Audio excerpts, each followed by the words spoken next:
அனைவருக்கும் வணக்கம். ராகு கால நேரத்தில் திருமணம் செய்ய முடியுமா? அதே மாதிரி ராகு கால நேரத்தில் பெண் பார்க்க போகலாமா, இல்லை முக்கியமான காரியத்தை செய்யலாமா அப்படிங்கிறது தான் இப்போ ஒரு கேள்வி.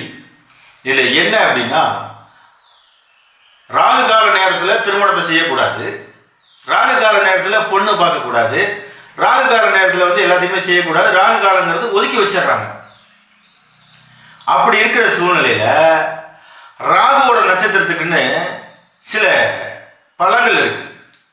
அப்போ ராகு காலம் மட்டும் வேண்டாம், ராகு வேண்டாம், ஆனால் ராகுவோட பலத்தை மட்டும் நீங்கள் கொண்டு போய் முன்னாடி வச்சுக்கிட்டு அந்த பொண்ணு பார்க்கறதுக்கோ இல்லை மாப்பிள்ளை பார்க்கறதுக்கோ இல்லை ஒரு முக்கியமான விசேஷத்துக்கோ நீங்கள் கொண்டு போய் வச்சுக்கிட்டு பார்ப்பீங்க. அதில் எந்த விதத்தில் நியாயம்? இது நியாயமே கிடையாது. எல்லா நேரமும் நல்ல நேரம், எல்லா நேரமும் கெட்ட நேரமும் இருக்கு. அப்படின்னா 27 நட்சத்திரத்துக்கும் ஒரு பழங்கள், உணவு பரிகாரங்கள் அப்படிங்கிற ஒரு விஷயம் இருக்கு.